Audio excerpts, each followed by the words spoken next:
What's up, everybody? Happy Thursday. Welcome back. I gotta tell you, I've been messed up with my days this entire week. I was gonna say happy Wednesday, then I was gonna say happy Friday. It's been a whirlwind. Who do we have here this morning? We got the common man's here. Pack Drip, let's go. Lucky Plaid in the house. Stubbs is here. We got K Forge. You can order. You can do whatever you want, man. You can do whatever you want here. 3DH is here. Patrick up early. Weisberg is going to be joining us momentarily. Fenny's here. Joe's here. Boston Brace, T-Man, the captain. Sandra, good to see you. Fernandez in the house. We got a fun one. Weisberg's going to come on. We're going to talk just some fancy stuff that's happened in the last couple of days. More drama, mostly drama today. Also, I see Ben Cardoza. Homies is here. We love it. Garen's here. Let's go. Sneeps, why was your good morning deleted? I don't know, man. I don't know. But yeah, tomorrow's the big day, right? So tomorrow morning, I imagine this stream is going to be too long. My guess is it's going to be like well over 2 hours, maybe even 3 hours, because we're going to be giving away over 350 moments, right? So 350 moments right here, highlighted by the Jason Tatum and Nikola Jokic Top Shot debuts. We're also, we're close to adding some legendary moments as well, too. So I think we need like 25 or 26 more retweets over on Twitter. That would get us up over 500. We're going to add a legendary moment. And then if we get over 200 people that arrive tomorrow live, that'll get us another legendary moment to give away. So it's going to be fun. We're going to have a good idea. Willis says, good morning to everyone, minimizing the number of buttons on their shirts. There you go. Is this because I got one down?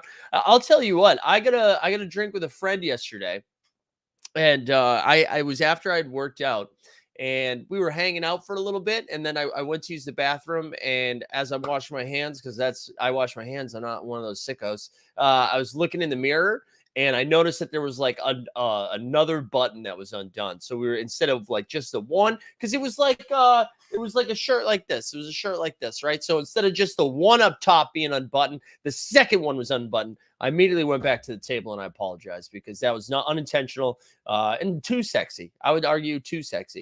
All right, I think that's it. I think that's it for news, notes, and stuff. Oh, you know what? I might do this. I might start doing it next week, a weekly best ball stream, because Underdog just announced their Double Dribble, which is like the $10 season-long best ball tournament, which is like a fun entryway into messing around with fantasy basketball. It's super early to be doing it, but I'm excited that it's there. Because I always forget to do it because it's football season and then bang, it happens. So I'm going to start doing like a weekly one of those. We'll get some guests on. So if you're into that, let's do it. I think that's it. I don't think we'll be back tomorrow to give away everything else. I think that's it for news and notes. But we're going to do it. Let's get Weisberg on here. We're going to talk some Draymond and a bunch of everything else. Mike, what's going on, man? Do I need to undo a button here? Like I'm confused. Yeah, I'm good, man. Rock and Roll Team Hold merch. Speaking of which, since you noted it, you can also participate with the merch part of the tweet, where you could. Is there a legendary you can get potentially? Potentially. It's going to be, so basically what we're doing for tomorrow's giveaways, right? If you are a VIP member, that's going to get you in your own little special thing. If you've purchased any merch in the history of Team Hold, and you screenshot it and reply to the tweets, that will get you in a separate thing. But basically, we're going to have two wheels going. So we'll spin a wheel to see what we're giving away for the good stuff, like just for the good stuff. And we'll do like a good thing every like half hour or something like that. So yeah, but yeah, there technically there would be a shot at a legendary. Yeah.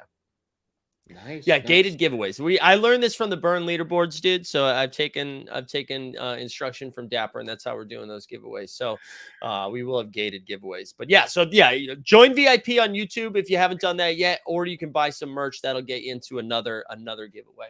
So there's a good plug right there, Weisberg. Well, we got a lot to talk about. Speaking of all kinds of access and gated entries, given talking about Draymond, we're gonna talk additionally just to kind of set the stage for the audience. So we're gonna talk about Draymond. We're gonna talk about Dame. We're gonna talk about Top Shot Unlocked. We've got a bunch of stuff on deck, but let's start with the man, the myth, the legend, Draymond here. A lot going on. And as we do that, in honor of Draymond, we'll do like the stream, subscribe, #beef, and there you go, and that'll get you in. But yeah, start. I mean, Draymond was all over the news in the last like 36 hours, which is great. I think he was doing a media tour, then he was just getting involved in Twitter as well. But I don't. Which part of Draymond do you want to start with? All right, so I'm gonna share a quick thing here. Let me just pull this up. Present share screen. This is from a podcast excerpt that he did with Pat Bev, another Logical Media member. Yes. So here we go. Sugarcoating what has happened all these years. This real life, man. Like people get it twisted. Like, oh man, like you're in character when you're. No, this is real life we live in when we playing in these games. And so, like to just go front and act like all of those things was fake. Like I publicly said I didn't like Chris before. Like I'm just not gonna be like, oh man, that changed. Now he's my teammate. No, I look forward to talking amongst men. I look forward to working with another adult. You know, I've had my fair share of days of like not working with adults and people who don't move like adults. So I'm looking forward to going to work with an adult. You know what I'm saying? Chris is a pro. I'm looking forward to going to work with a pro. He's super. So, Warriors, you guys have been working with, for lack of a better term, you made your bed. You made your bed going back as far as 2018 when Draymond called KD a bitch. And consistently throughout time, the Warriors have enabled Draymond Green.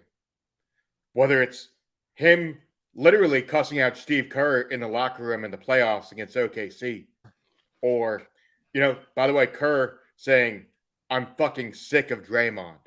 Which, by the way, that video, I took that video, sent it to CJ0, made that one famous. That was me.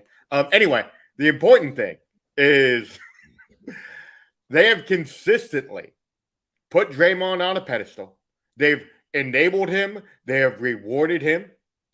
And then when he knocks Jordan Poole the fuck out, what do? They don't even suspend the man. They take him off for a couple practices. Oh, you're going to go to ring night anyway. And at the end of the day, the Warriors have signed up for what this was. I'm sure there are a lot of headaches for Mike Dunleavy Jr. and Larry Riley, the assistant GM, by the way, the guy who drafted Steph Curry. And I'm sure they had a tough day yesterday, but ultimately, this is what they signed up for, Mike. They knew what they were getting themselves into.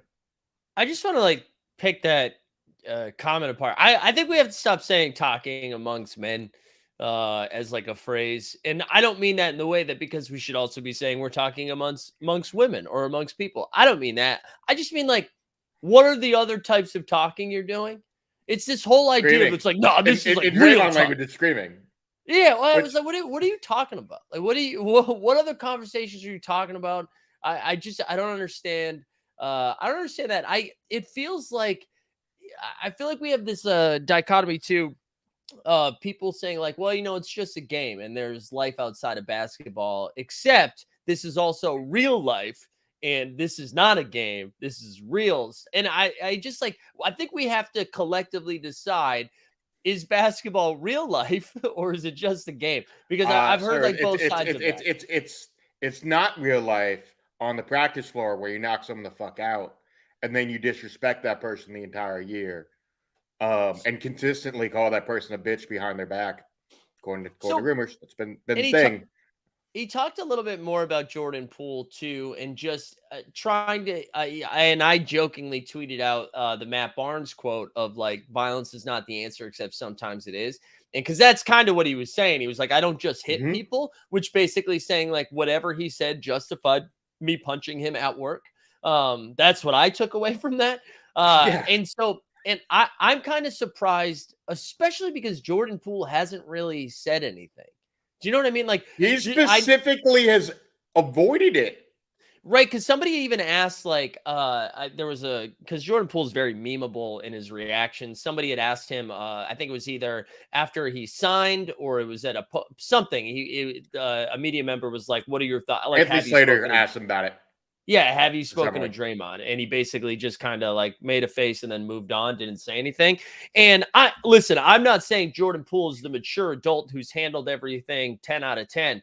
But it is just kind of funny that the dude that got hit in the face has still yet to say anything. And if you want to like pick that apart a little bit, maybe you're like, well, because he knows how in the wrong he was and he would like this to just go away. But I also could see him wanting to go away because he publicly got hit in the face by a teammate, and then the team did not support him in a way that looked like they were supporting. So I don't know. I think it's wild that Draymond continues to bring it up.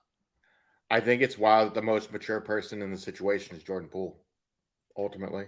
Yeah. Like the 23-year-old has been more mature than the rest of the organization, because the rest of the organization didn't do shit. Yeah. And, you know, the other thing, and part of the reason why I wanted to open with Draymond talking about Chris Paul, and then specifically talking about, I just want to play with people that aren't kids, and that people that are moving like adults, is it goes with this theme of the Warriors offseason, which by the way has been a lot of like, we need a lot more maturity around here. You know, that's been the code word that's been thrown around. You heard Steph and Clay both use it at the match. Right. You've heard Larry Riley, the Warriors assistant GM, talk about needing more maturity. So it's very clearly that's a talking point, but it gets to what Draymond's talking about, which is that they very clearly believe that Jordan Poole was the problem, or to bare minimum publicly, that's what they're putting out there, for better or worse. And you know what, though? Like, that could be partially true, right? Like, I mean, I don't doubt that. At least Jordan on the Poole court.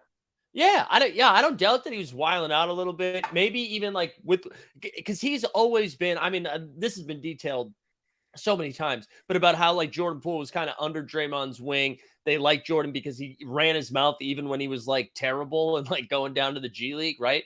Oh, wait, here we go. Al Apez is letting us know.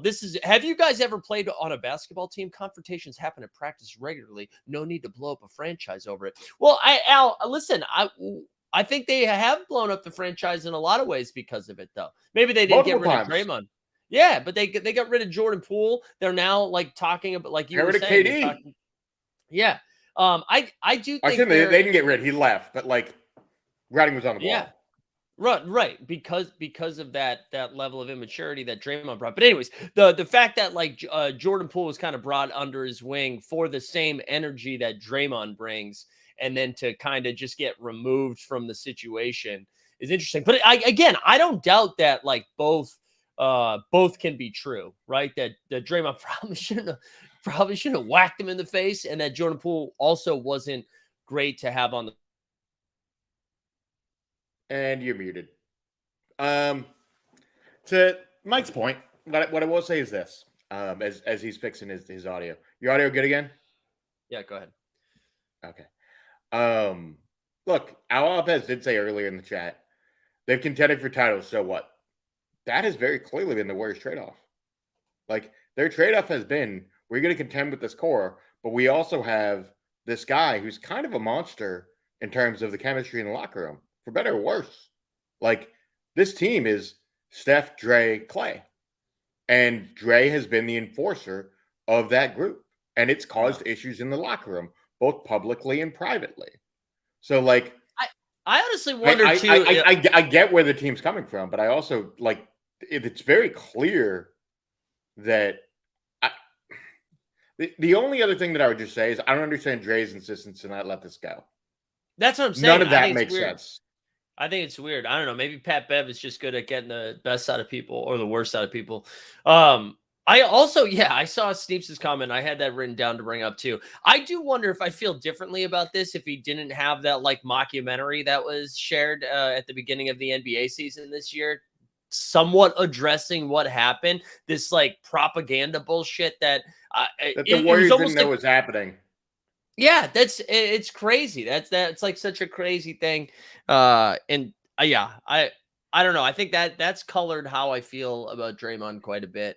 Ultimately, though, I mean, I think this is just this is nothing new. And so like the Warriors even seeing the podcast clips go around, I don't even think it cares. Like, I don't think anybody cares. They've already made their bed with like, this is the direction we're going. If to go back to what you were saying too, if I'm Jonathan Kuminga or Moses Moody, I probably feel like I'm a little on notice here as we continue to move through the offseason in the way that they were talking. We're looking for adults and not children, which, they got an adult in Chris Paul, I guess, but an aging Well, adult. is that adult starting or being on the bench? I think he'll be coming off the bench. I don't see a world in which they can start because Klay Thompson is not a defensive, person anymore. I don't know if people are aware of that. I know he was like a lockdown defender for a while, but he is no longer that kind of guy. He doesn't have the quickness anymore to move laterally. So there's no world in which you could start Klay, Chris, and Steph. Well, and the other thing is, and as somebody who lives in the Bay Area and has some people, the thing that I would note about Klay that's important to know, Klay's got an ego too, and part of the issue with Jordan and Dre and Steph was Klay. Klay didn't want to not start, and Jordan wanted to start, and that's going to be an issue because Klay has declined to an extent. Offensively, he was great this year for the last 2 months of the year. Hit more threes than anyone else in the league. But defensively, he's taken a step back, as you noted, Mike.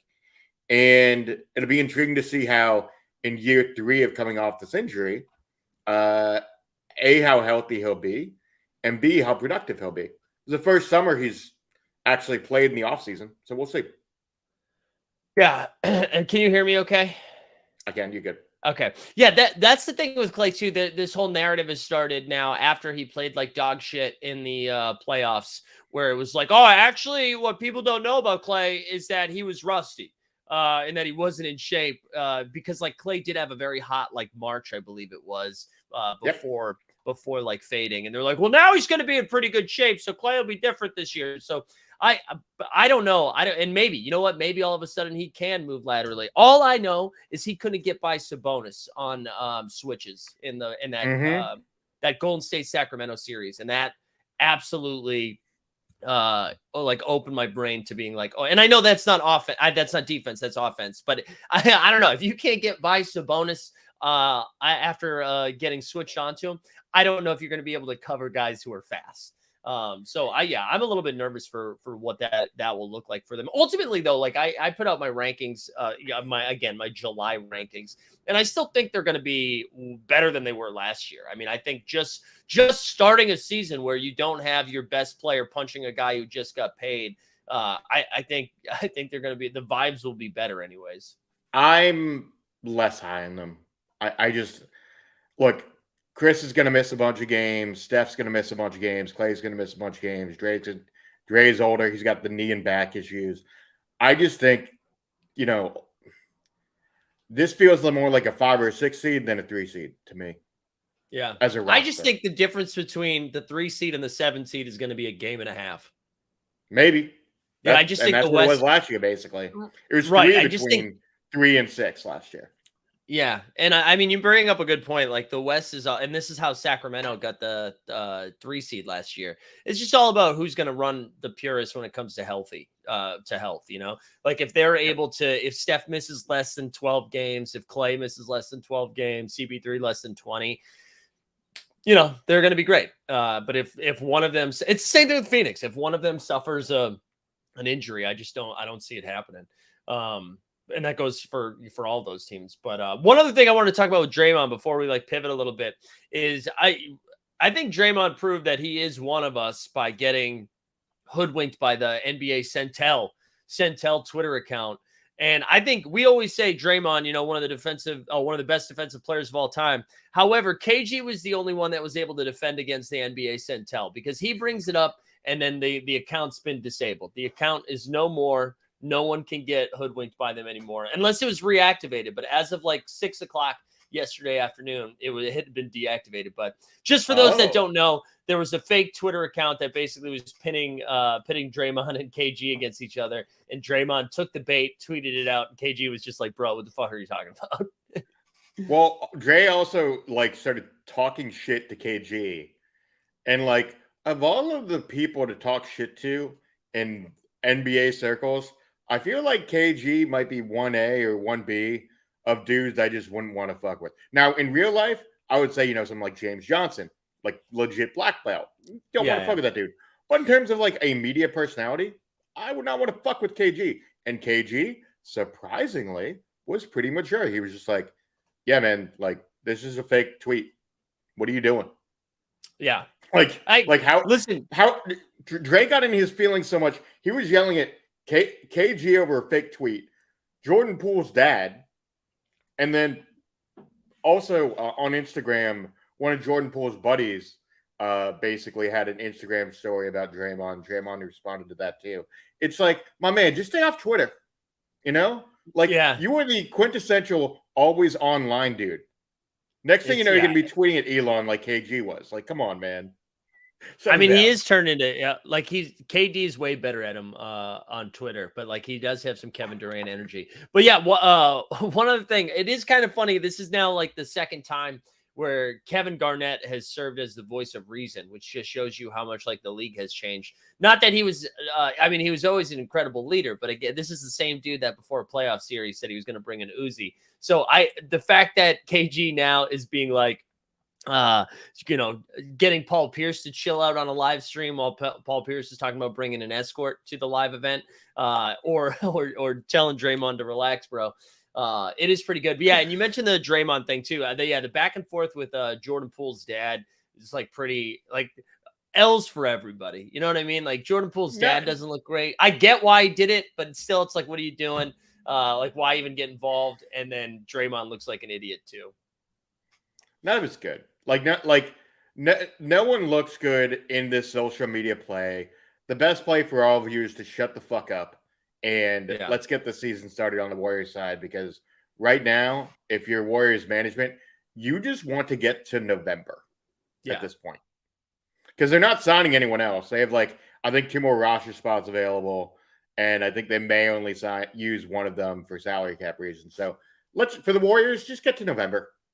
And now we can get to the fun stuff, which is Dame. Do you think they do anything else with Kuminga or Moody in the offseason, or is this just going to be like maybe a midseason trade target if they decide to make a move? Maybe. Kuminga has made noises notably in the playoffs about role. Steve Kerr has struggled with young guys over the better part of the last 5 years. He's had some successes. Kevon Looney's been a success, relatively speaking. Jordan Poole, pre-getting traded, success. But, Moses Moody and Kuminga both kind of had issues with Kerr to an extent. Kuminga a bit more publicly. We'll see. I get Kuminga's frustration too. I mean, because the whole additive around young guys, it's like, well, you gotta put your time in before you get a shot in the playoffs, right? Like, show me you can do it in the regular season before you can do it in the playoffs. And then he did it in the regular season when Andrew Wiggins still inexplicably was just like away from the team for a couple of months, and he performed admirably. He did a really good job. And I think if you're Kuminga, you're like, I kind of earned myself a spot in the rotation, maybe not starting, but I should be like logging some minutes here. And I think that's where and I'm not saying he handled it well by being vocal about it and like the bad body language down the stretch there in that Kings series, and then again in the Lakers series. But I understood that one a little bit more as he had like proved himself. Yeah. The only other thing I'd say about Kuminga before we move on is he played well in moments. I think probably his most notable game to me was that game on near Christmas in December against Celtics, game I went to, and he was cooking. He had that block, that dunk on Tatum. He's a super talented dude. Former top 10 pick. I'm sure he's frustrated that he's seeing other guys start to get contracts in kind of the same age range. So there's definitely a decision for the Warriors to make, because they have a team option on him next year. All right, we'll put a button on the Warriors, since that's like 20 minutes of Warriors talk. What do you want to do next? You want to do Portland, or do you want to do Philly? Portland. We'll jump into Philly in a little bit, but I think the Portland stuff, to me, I know you and I have talked about this offline quite a bit. I guess that the best way to visualize the Dame trade conversation is, don't just look at this as a Dame and Miami thing. Think of this as 3 different parties having different pom-poms. in rooting for their situation. You have the Trailblazers, who are leaking to Woj pretty clearly, Yeah. openly. And Woj's stories are now including Aaron Goodwin, Dame's agent, which is very weird. Doesn't happen very often that you see Woj talk about an agent in negative terms. Yeah, I was reading a little bit about this from Ethan Strauss and the House of Strauss, and it was in his most recent podcast as well. And this goes back to for like years now because Goodwin is like one of the few agents that doesn't leak stuff to Woj. And so that's why this is like the first time that Woj is like planting his feet a little bit. You know what's kind of funny though? I actually don't know. Sorry, go ahead. You would say something else? Well, just finish off the three-party concept. And the Yeah. third part of this is the Heat, who are leaking to Dan Lebitard. Right. And Lebitard's been open. Said, look, I have Heat sources telling me Tyler Hero is better than Tyrese Maxey, which he's not, for the record. What a bunch of horse shit. But if you want to look at all three of these parties raising their pom-poms for their situation and trying to get their preferred destination for Dame, it's something we haven't seen in the NBA, at least fully from a business and media perspective. And that's what makes all of this really compelling to watch. Because ultimately, Dame's going to go to Miami. There's not a better deal on the table yet. But we're seeing all three of these sides plant their flag and be like, fuck you. I'm going to put my name and business out there. That's the I actually like it's funny. I kind of get everybody's perspective here. Like I think the Blazers are like, hey, we want a little bit more from Dame, but the rest of the league is saying no. Like there's no other offer. Like it's not like the Timberwolves have offered something up. It's not like the Celtics have offered something up. Like there's no other offer to even, heighten the stakes a little bit. And I think that's where I can see the Blazers being like, we want more. But from my understanding too, from again, listening to Lebitard and Ethan Strauss and Tim Bontemps as well. Like, I don't even think Miami and Portland have been talking. Like, I'm not even sure if there's been an official offer that's been made. So I get the Blazers probably dragging their heels a little bit because they're like, maybe we'll get a third team to jump in here. But if it's going to be Tyler Hero and first round picks, I don't know. At some point, I'm just like, let's rip the Band-Aid off and go. Even though I get Portland not wanting to have Tyler Hero. I think, to me, the most notable thing is the Heat feel compelled to leak to Lebitard. For a team that is notoriously quiet about anything. Like, when we talk about teams that notoriously don't leak, you're like across sports. You're probably talking about teams like the Patriots, the Heat. Trying to think I can't think of a good hockey comparison, but not really a hockey fan. But there are like very few teams that legitimately leak to media sources in this way. And the fact that the Heat are leaking to Lebitard, who's a national and local guy, is pretty different from a media strategy for them. And the other thing that I think people should watch for if this drags on, Dame's going to do an interview. Oh, here's another person, Chris Haynes. Another person who has a flag in all of this is Dame and Haynes are pretty tight. And no matter, I can tell you who's definitely going to leak this story is going to be Chris Haynes. He's definitely getting that public interview because notably the idea that this trade proposal has been out there, the Blazers have said publicly that he wants to be traded. Players can't say that they've demanded a trade or else you get fined $100,000 per the CBA. Right. So Dame can talk about this now that the Blazers have talked about it publicly. Right. Yeah, that was an interesting choice by them to do that. I feel like you're just killing your trade value by the second you start bringing it up like that. But yeah, the other thing that keeps getting brought up that or that's actually not getting brought up a ton is the whole idea of like Dame's contract too, and how like, yes, you are getting an all NBA caliber guard who can just light it up. But at age 36, he's going to be making over $60 million a year. And I know the flip side of that conversation is going to be like, well, what will the CBA look like at that point? If it's going up 10% every year, like that's not going to look as bad as it is. But again, it's an aging guard who's my size. I get it. I get like some of the concern over that. And so that dings his value a little bit. There's a good conversation going in the chat because about Maxi and Hero. I think it's closer than that. I mean, I think a lot of people. I don't think it's because Tyler Hero's white, like Dan Levitard said. Which shout out Dan Levitard, who brought, speaking of Uzis, brought his Uzis of takes that day because he was just like trending for like 3 different segments on that day. I think that's way. What's funny is that wasn't his take. Like, right. if you watch the segment, the take is Heat sources think that part of the reason why Hero is being demeaned is because he's white, basically. And it very quickly became Dan Levitard says X. So, and by the way, who in the Heat organization is specifically saying this? It's certainly not Riley, but is it like Andy Ellsberg? I don't know. We'll see. Yeah, but to go back to that, I think that's way closer. I felt like everybody was like, "How dare you, Maxi's way better." I mean, Hero was very good and very young still, and was like, a participant in their first round of finals where he like lit it up as a young guy. So I'm not ready to just say Hero's toast. Especially I think because he didn't play this year in the playoffs and the Heat went on a run. I still think Maxi's good. I think it's weird to. I don't think it's that like. I think Maxi's upside's higher. Like ultimately, like you look at Tyler Hero, we kind of know what he is at this point. Like you think Tyler Hero, 23? He is, but like he's just a scorer. He's not a good defender. You put him in space, he gets cooked.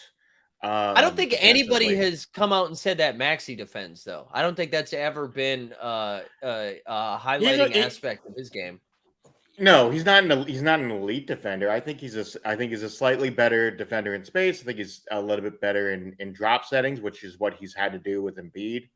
And certainly what I think he would have to do in Portland if he got traded there. I think the most likely scenario with if Maxey gets traded, I think he gets flipped to a third team. I don't even think he goes to the Blazers unless you're trading Simons.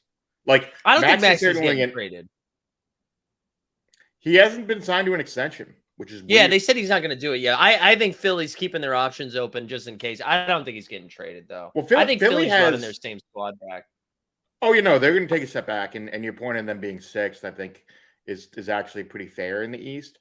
There have been rumors about them taking a step back this year, like the way that they're framing things to both media and fans have been a little bit of like, we might take a light step back this year.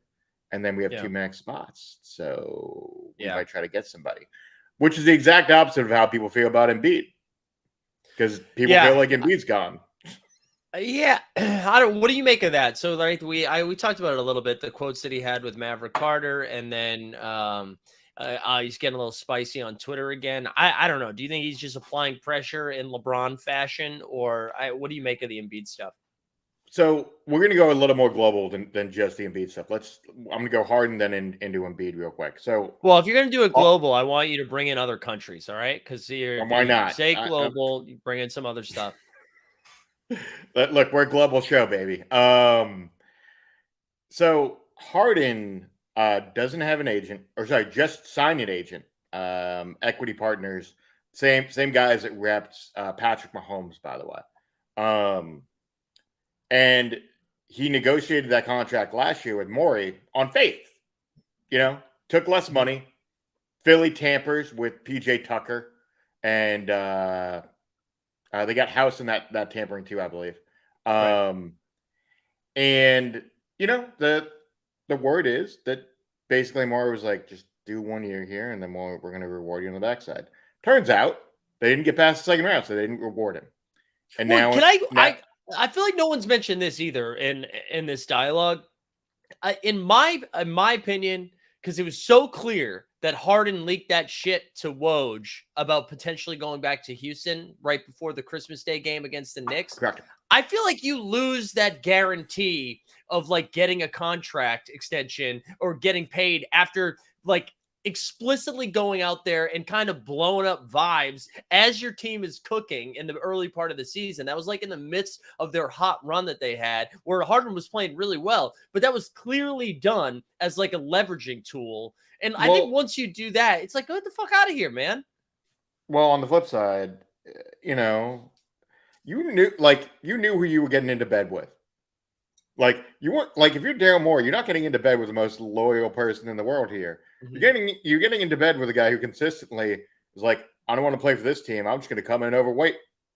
Yeah. Like the personality of the guy that you try to get into. What happened over there? Did like Bandy? Is Bandy dreaming? What's going on? No. I think there's a FedEx guy here, and but I do think he's dreaming as well. But I was made the FedEx guy was very loud. I'll get. So like you have the Harden part of this, which is one part where he very clearly, according to Jake Fisher, our guy, looks like he really still wants to go to the Clippers. And the Clippers aren't even offering Terrence Mann in a trade. I don't know how they're going to make the money work. He is, and then you can see the tail. Yeah, you can see the tail. You see, this is scary. And then on the Embiid stuff, I don't even know. Like, I can put together a coherent argument for a lot of the teams he could go to. Golden State, Miami, if the Dame deal doesn't go through. Like, there's a lot of different ways the Embiid stuff could play out. I just don't think it really plays out till the end of the year. Like, I think he's going to run it back this year because he has to. He's got a couple years left on that deal. Player option at the end of the deal, so he has a little bit of leverage. It's the classic version of player empowerment now, where if you have a player option, it's almost a quixotic idea of like, well, on one hand, if I have a player option, if I'm opting in, then I want to get traded. If I'm opting out, I'm leaving. Like, I don't. Speaking of the contract stuff too with Embiid, so I remember one of the big deals about his extension, one that he negotiated it himself, I believe, right? But he also, there was a lot of like incentives and caveats because like this was a big extension, but they were like concerned about injuries and stuff, right? Does that, like, if you get traded while you're still under contract and something like that, do those incentivizations, do those carry over to like your new team, or is that I don't even know if you know that, but they do. Yeah, typically. So if he goes to the Knicks, like those same types of like you have to play like 65 games and then you get like a boost, like that shit all carries over. Yeah, so I believe Embiid's his fun extension, right? The second contract had a bunch of those like qualifiers. He didn't get the full max, remember? Okay. I think he got it similar to a Jaylen Brown deal at the time. I think he got like 119 or something like that. But there were a bunch of incentives in there of like, hey, if there's a back or a knee issue, this becomes not a fully guaranteed deal. This extension, according to the reporting, I haven't seen anything on that specifically about the injury history that may be negotiated into the deal and it would carry over to any place that he would get traded. I can check Spotrac and see if there's a trade kicker, which he would have to waive depending on salary cap stuff. And that also gets interesting of like, depending on who he gets traded to and you get into the second apron, it could get weird. But we'll see. So, but ultimately you think he stays this year and then just throughout the entire year, we will talk about him potentially getting moved? Yeah. The worse they do, the louder those murmurs are going to get. As my computer is freezing on me. This is awesome. Keep going. I know we can still hear you. We can't see you though. I mean, you're frozen. Yeah, I'm gonna close Chrome and get back in. Give me a second. All right, sounds good. I don't know. With Embiid specifically, I'm interested to see what they do because I think I was more inclined. I don't think he's going to get moved at all. I think this is more of a leverage take than anything else, and that he'll be back. And I think they should just run the whole squad back. Even though I'm not a Sixers fan, I just still think like, come on, you guys are like 4 minutes away from going to the Eastern Conference Finals to taking on the frauds, the Miami Heat. That was for you, Stan. That was for you, Stan Loves. All right, let's remind the people while Weisberg's doing this, like the stream, subscribe, #beef. We're going to be giving away a moment here in a little bit. And a reminder, tomorrow, bright and early, baby, 9 a.m. Also, we're going to do the massive giveaway tomorrow at 9. All right, Weisberg's about to be back, but you're right. We should do a hero drop. I was sidetracked. I was paying attention. Here we go.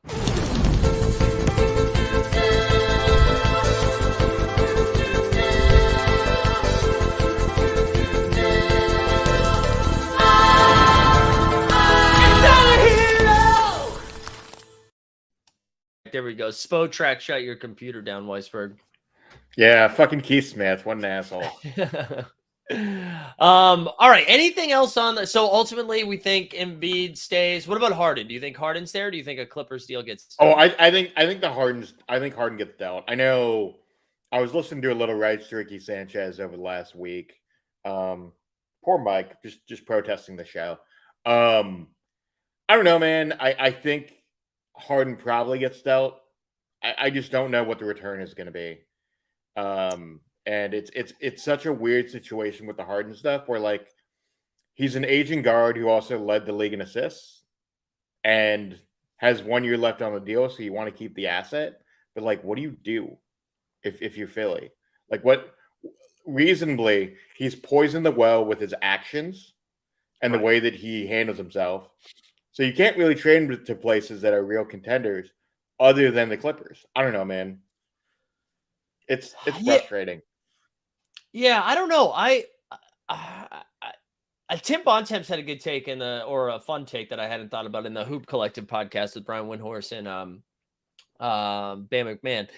He was saying that he thinks if he didn't opt in, somebody would have paid him.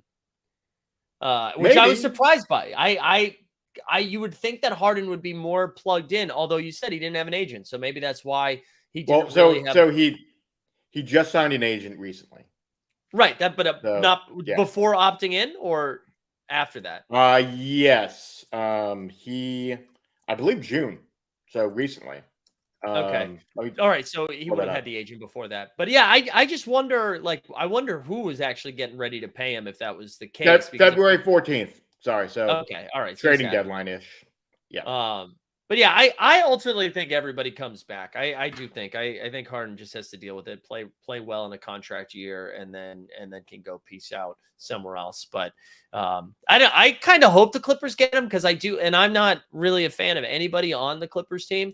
But I think that would be kind of fun. I think a Russ, Harden, Kawhi, Paul George situation, especially if you're getting them for 10 cents on the dollar with that type of deal of like a couple of picks and like fucking Norman Powell and Marcus Morris and stuff and I like Norman Powell, but like if that is the deal, I mean, that's a home run for them. But again, thinking about the way that Morey handled the Ben Simmons situation, I don't see them making a move like that, He's just going to sit there.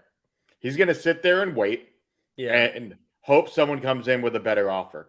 But in the meantime, you're going to tank your season because Harden is either not going to show up or he's going to play like dog shit because he has shown that he will play like dog shit to get himself somewhere else. Do you know what, though? The only reason I think that might not happen is because it's like a contract year. Right? Because when he played like dog shit for Houston that year to get out of there to go to Brooklyn, he was still under contract, right? That was him. He had 2 years left. Yeah. So I think it might be a little bit different where he's going to show up and play. But yeah, I don't know. I'm excited to see what that happens with that. And any other global, as you would say, basketball things you want to get into before I want to talk a little Top Shot and then we'll get out of here? Nothing else big picture. I think the Jaylen Brown thing is still kind of lingering. It's a little surprising, although talking to people in summer league a few weeks ago, and the status may have changed since then. The general thought was they're really just negotiating incentives. I don't know if he gets the full max. That's what I will tell you. Yeah, well, I'll be surprised. I'll be surprised if he. I don't know if he gets a full $305 million. I think it may end up being like $295 with maybe kickers or incentives to boost it up to the 305. Like it might get reported as 305, but the real number might be closer to 290, 295. But we'll see. That to me is the most compelling thing left in the offseason. Everything. Oh, the Thunder. I will say this. People should be watching the Thunder's roster. They have 17 guys now after they released Rudy Gay. They have a whole bunch of dudes. Didn't they get rid of Patty Mills too? They got rid of Rudy Gay. I don't know if they got rid of Patty Mills, but I know they did that last week, but maybe not. Maybe. But they've as of last week, they had 18 dudes on the roster. So they need to cut that down, and there's going to be a bunch of guys who could sign as veteran free agents in a bunch of different places. Also, watch for Danilo Gallinari.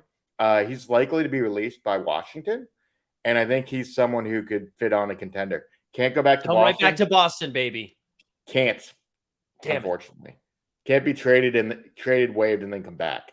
But hey, we have a pack drop today, so that's fun to talk about. Yeah, I don't really care. Is it with the WNBA MGLE pack drop today, right? Is that what's happening? You mean the product the Top Shot claims they care about, but they fucking don't?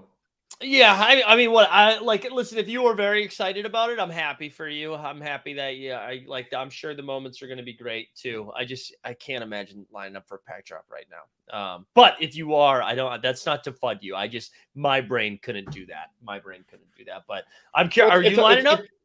No. Like, look, I love the W. I've enjoyed watching them on playback. With why am I blanking on our guys? With Duggar Spot. But you know what I will say is I just don't feel like Top Shot fully has a handle on the W in a way that like is super frustrating for people who care about the product. And it's like what you're pumping up this MGLE pack drop, but like you also have barely covered the league in a way that makes sense. You're not covering milestones. Right. Yeah, it's best. So yeah, I agree. It is weird. I wanted to talk a little bit. So I tweeted something out yesterday, and the numbers have shifted a little bit, not too much. But I'll just use yesterday's information because there's couple of like fun takes, right? First of all, I would like to congratulate everybody that went out and said the great unlocking was like Y2K. I thought that was like a fun take to stupidly get out before like enough information came back in. Because my favorite thing about this whole unlocking conversation was everybody assuming that they locked the very second that you were eligible to lock, which meant that the very second that everybody was going to unlock at the same time. Like only dummies were locking everything the second you were able to lock. Over like the course of 90 days, we'll start seeing more people unlock. So I appreciate everyone's Y2K take. But one thing that I thought was kind of fun as my Twitter breaks down a little bit, I was looking at some of the sets. And so it was a few days into the unlocking phase. So for the past 7 days, this will now be 8 days, 64 sets were in the red and 45 sets were in the green or even. And then the past 24 hours, again, this was yesterday, 52 sets were in the red, 57 sets are in the green or even. And I know that's a little bit skewed. It's a little bit skewed because of challenges that are going on or whatever. But I thought, anyways, I just thought that was kind of interesting that I think if anything, it showed me there's not a lot of movement because everything is worth like $1. So it's like if you had locked an account that was worth like 20,000 and now it's worth 8,000, you're probably not, taking your shirt off to sell things as fast as you can. You're not like rushing to do that. So it makes sense to me that we're not seeing a ton of movement, which was kind of what I was saying pre the unlocking. Yeah, but the other thing about this is that Top Shot has actually been kind of smart in doing the burn leaderboards in the way that they have. So like you're not seeing crazy deals on certain moments because people are like, I can get more value out of using these on the burn leaderboards and trying to sell them. So I get it's weird because I get the purpose of these burn leaderboards and why they're good. It is kind of funny that the thought process behind them is let's take all of these moments that are not worth anything anymore to burn them to then bring out more moments of the things that were worth something that are now slowly going to be worth less as well. Look at that Jordan Santega comment in the chat. All right, Jordan says, like the leaderboard, but I'm salty. Got railed by the Series 1 leaderboard yesterday. Dropped like 30 spots in the last 15 seconds to finish 59th right out of the money. Yeah, I mean, it's brutal. It's brutal because you saw it. There was somebody who tweeted out yesterday that he was like second with like 2 minutes left and then dropped down to 21st. So he went from like a legendary pack in 5 Series 1 to like one series, one pack. And then he said, I'm quitting Top Shot. And then he said, it's too hard to sell all of these moments for $1. I'm no longer quitting. So I think there's a lot of constructive feedback that can be given. Like, why isn't there? Oh no, you're allowed to complain, Jordan. You're allowed to complain, dude. Why? I would fucking complain. Yeah, I'd be mad as shit. Like, yeah, I don't know how much you spent on those moments, and like what the actual cost of those moments is, but that like the whole idea of the leaderboards to me is basically just being like, look, degens are going to degen. We're just finding a different way for you to degen to get more packs. Yeah. Instead of paying for them, you're just burning moments that you spent thousands of dollars on. Yeah. Top Shot might not be getting their 5%, but like they are trying to make the economy a little healthier, which frankly you should have done 2 years ago. But hey, I think that's better than nothing at this point.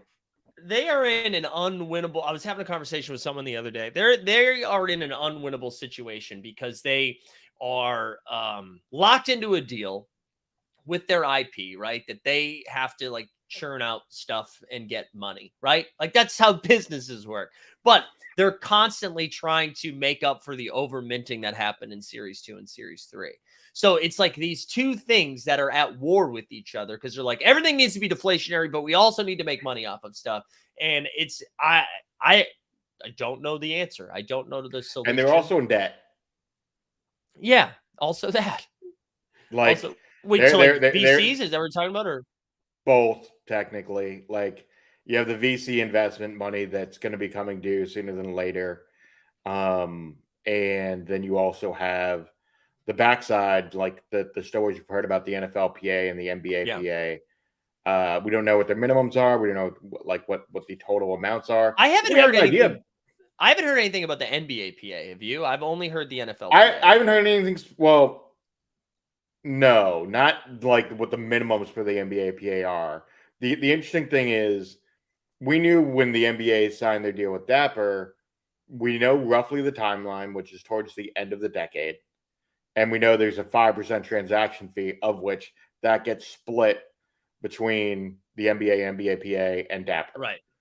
We don't know what the overall minimum is, but we have like some basic outlines just to go on as of now. Yeah. And we know what the NFL deal was, where they're millions in debt to the NFL. Right. My point was, I don't think there's been, so you're saying like in the foreseeable future, there could be an issue with the NBAPA, where like with the NFLPA, that shit's real right now. Like that issue already exists. Yeah. I could. That's some of those Vegas conversations, bro. I think we just got to continue to shine a light on our friend Roham, and I think that's the key to the future. That's the key to the future, shining the light on him. But anyways, I can't. I don't think I can say anything. No, what look, for the audience, what I would just say broadly is, I had this conversation with JBB, and you're muted. You're frozen. Am I frozen or are you frozen, Mike? This is the Roham fucking got involved, dude. He knew I was saying some stuff, and he killed my Wi-Fi. I think I was gonna say, I was like, is this me? Is this you? No, what I would just say broadly is, I think they're in a weird space in terms of the money stuff. I think they have done a better job of the economy over the last year. My main frustration with Top Shot, by and large, is the amount of talent we've seen leave across the board. I said it's on Tandy's show last week, but it's been so frustrating kind of watching the brain drain over the last year of like super fucking talented people just leave the company or get fired. And none of it makes sense unless it's a leadership thing, which Mike, you and I have both been talking about for the better part of 2.5 years. That's what it is. Like, it's not is it or if. That is 100% what it is. And I can be tinfoil hat man forever. You guys can think I'm crazy. I know too much. All right. I'm telling you. That's what it is. Also, I got a question for you. Who's making the moments right now? I mean, like, who's making? I mean, you're insinuating something that we both know, but yes, Yes, that is a correct thing. Like literally, I don't know. Who's making them? Shiggins, here's what I would say. As far as super talented people delivering though. I thought Meg was fucking fantastic. Like their events throughout her entire time there were fucking killer. And their ability to deliver on social on those events were great. Now, did they deliver more engagement or deliver more new users? No, but for the current users who went to those events, they did a great fucking job. Listen, I will continue to say, I will the people that are being removed are all of the people that you think do a really good job. That like those are the people that get bounced. It's never the people that you're like, who's been doing a real shit job? Like I think about the people that were in charge of the captain stuff. Right. You're muted again. That kind of morning. You bet.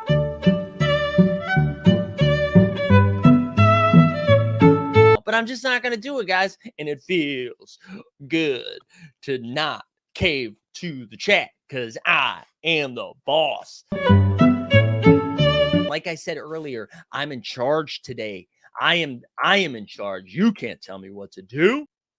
The person that was in charge of the captain's program that everybody liked, right? The person who was so good at making moments on their own on Twitter, just willy-nilly letting the team know that this person was better at it than the people that they had hired. That person no longer works there. Like anybody, Meg, who you already talked about, no longer works there. The NFL All Day team, the whole fucking team, whole team fucking quit. Works there, right? And by the way, what's her face? Who used to run social? I'm blanking on Homegirl's name. Who's the what? Who used to run social for Top Shot? Carrie. You know where Carrie works now? She works for LeBron. Yeah. Yeah. Anyways, that's again. I just all I'm saying is it's never been like the content that's been the issue. I'll continue whatever. I'll continue doing that until. And to jump shoot, yes, Jacob's still there. We saw him in Vegas. He is still there. But again, and look, shout out to the current even the current guys we know, like Jacob saw Austin Kent in Vegas. That was dope seeing him. Yeah, nice and Brandon was there too. Like that, yeah, all those guys do a great job. Steve, like again, I love all of those dudes, and I know it can probably be misconstrued or look like that the frustration's going in a different place. I don't know. I just can't be clear. Like if you continue to see, and again, everyone's gonna be like, dude, it's Web3, dude. Startups, man, you're gonna see a lot of turnover. 80% of the company is gone. 80% in less than a year. In less than a year, 80% is gone. That's nutso numbers. Yeah. Look, all of it is. Here's what I would say for people who are still Top Shot stan, true believers, all that shit. Like, I still enjoy the product. This is not a product criticism. This is not a criticism of the people that we are friends with in this space. This is literally, let me say this as clearly as possible. This is very clearly about Roham and the leadership team, because they consistently let people go who are talented, and then they get mad when people in the community are like, what's going on with the product? What are we doing here from a communications point of view? And it's like, I'm still interested in Top Shot. I'm still collecting. I'm still buying packs here and there. Like I might buy like a rare rip or something. I bought 2 in Vegas. So like, it's not like I'm not interested, but like ultimately there's a lot of like flaws with the product, and hopefully more people join so they can buy my bags. But really, like, it is what it is. We are where we are because we're where we are. Yeah, and Patrick says connection and collection, so I think we're fine. We're fine. Yeah, this okay. Eric Fernandez, Dumbo's not gone. He's just no, Dumbo's still there. He's been with Flo. We saw him in Vegas. He bought me a drink. He bought us all drinks. He bought us all drinks. Fine. He bought us all drinks. Yeah, I listen. Boston base, yes. The answer is yes. I'm not even. The podcast people will have to come back and watch it. Is anything different from a year ago to today, though? Yeah, I think they've done a better job with like tinkering with stuff. The scarcity is different, even though parallels is a big old L. I think what they did, like, even though I'm not a big fan of how they're doing these burning leaderboards, I think the burning leaderboard idea is good. I think the redemptions are good. So I think they have done some stuff. But to your larger point, which I know you said earlier in the chat, is it different in the sense that like there's less people playing the game than there were a year ago? I mean, I think and we can kind of wrap on this because I know we've been going an hour. yeah. I think the problem to me is structural at this point. It's not just about the economy stuff, which they've done a great job on over the last year, but there are like real structural problems. You want to talk about something that people are kind of hinting about and like joking about kind of off the record? Captain's program. Like, talk to enough people, guys. You want to have a real conversation about the most important thing within Dapper and Top Shot? It's been the captain's program. That's been what's motivating people out in the streets. And like, captain's budgets, where you at? We haven't heard shit about that in 2 years. Yeah, they made a big deal about being like, we're giving people 10 grand. Where are those budgets now? Well, no, it's less than 3 now. I believe it was less than 3. And I haven't heard anything about the new season. I knew it went from 10 to 5 to 3.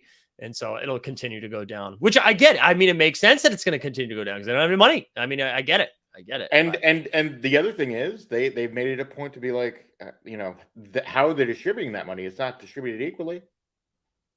Right. So like if you're a small market, Bulls, right? Was the dude that was doing some laundering, or I don't know, whatever, who cares? Oh, I heard about that. Yeah, I mean, Yeah. we're not going to get into that stuff. Yeah. No. There have been some money laundering accusations too. Yeah. And again, when the money's gone, what does it look like after that? But anyway, I don't know. We'll see. So like the stream, subscribe, #beef, right? We'll give this away here in a second. Couple of other things too. We'll be back tomorrow to give away 350 moments. So get excited about that. I think we are under 20 retweets away to give away a legendary. And again, if we have over 200 show up tomorrow, come on. Oh, New Swami said, man, this is a rough watch. Wow, it's New Swami. Wow, New Swami. Dude, look, go Lakers, New Swami. Go Lakers. But yeah, we'll be back tomorrow to give away 350 moments where we'll be close to 2 legendaries. And New Swami, you're going to hate this news. You're going to hate it, New Swami. Weisberg's coming on every Thursday from here on out. We're going to do a little Mike and Mike on Thursdays. So get lock and load. Stepping on the announcement. I like it. Yeah, that's going to be. Wait, what'd you say? Well, I was going to put something on Twitter, but yeah, we're good. Oh, yeah, well, whatever. I mean, it's only 40, 50 some on. So yeah, we'll continue to do it every Thursday, which will be fun. And then I got a couple other announcements coming in the next few weeks, I think, which I'm excited about for content stuff. So stay tuned for that. I don't know, Mike, you got anything you need to plug? No. Playback, obviously, playback.tv/team hold. That's the spot where you can typically find me. We have the Jay Destiny and Rock Doggy doing regular baseball games over there. Sunday night is going to be the first one back after the All-Star break, so they'll be fired up Sunday night. So they'll be doing a bunch of content with us. For those that haven't watched them, Jay Destiny's a big baseball guy, and Rock Doggy, from the Top Shot community. And then other than that, we're just gonna start prepping some stuff on my end. Who knows whether I bring back the podcast? It seems like it might end up happening. But otherwise, yeah, we got a lot going on. Twitter.com/Mike Weisberg. New Swami showing us his Facebook photo right there in the chat. There you go, New Swami. All right, let's give this bad boy away. If you win, shoot me a DM over at Mike Zakarian or in the Discord. We'll be back tomorrow morning with a fun giveaway. I will be spinning it again if you win. Absolutely. Winner's the captain. The captain, baby. Congratulations. All right, everybody. I hope you guys have a great rest of the day. Weisberg, thanks for hanging out with us. See y'all tomorrow morning. We are out.